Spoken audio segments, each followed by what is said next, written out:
Il arrive au club, il dit « Ok, je prends cette équipe, ne sont pas dans mes plans Ronaldinho, Deco et Samuel Eto'o. » Non seulement il se trompe, et il se trompe profondément. Mais déjà, bon, vous connaissez ce business de la presse, les télévisions. Il y a souvent des enfants qui sont beaux, d'autres qui le sont moins. Et moi, j'ai toujours été l'enfant qui était moins beau. Et c'était mon rôle, mais seulement j'avais un rôle très important dans le vestiaire où je pouvais tout dire à n'importe qui en le regardant dans les yeux. J'ai une blessure au ménisque, je prends 7 mois et je décide d'aller faire ma rééducation dans ma maison à Majorque. C'était une erreur parce qu'à ce moment-là, il n'y avait plus le dialogue. Et quand vous avez un vestiaire comme celui du Barça avec des grands joueurs qui ne peuvent pas se parler, il y a un souci. Parce que la force du Barça, c'est que c'était un groupe de jeunes qui aimaient s'amuser ensemble. Quand on rentrait dans un stade, on voyait qu'il y avait une certaine complicité. On partageait plus que des entraînements, plus qu'un match de football. On se retrouvait pour dîner, on se retrouvait pour danser, on avait nos petits secrets. Et tout ça, quand je reviens, était mort. Était mort.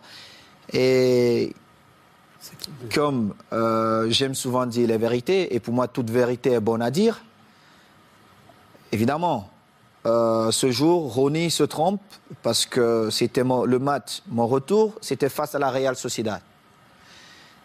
Franck, qui me prend avant le match, il me dit « Est-ce que tu veux commencer ou tu vas attendre ?» Je lui ai dit « Franck, je préfère jouer les dernières 20 minutes en espérant que le Barça sera en train de gagner 3-0, voire 4. C'est plus facile pour quelqu'un qui a fait 7 mois sans jouer. » Mais malheureusement, ce n'était pas ça.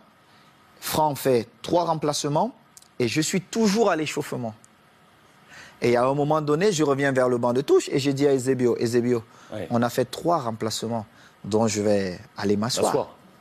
Simple. Moi, je n'étais pas fâché. Je reviens, c'est mon premier match. Je savais que j'allais jouer. À n'importe quel moment, je devais jouer. Et Franck, qui va en conférence de presse, et on lui pose une question. Mais pourquoi Samuel n'a pas joué? Il dit... Oh, moi, je ne sais pas, mais je l'ai envoyé à l'échauffement et il n'a pas voulu. Mais pourtant, j'étais à l'échauffement et je suis revenu et il avait fait 3 remplacements.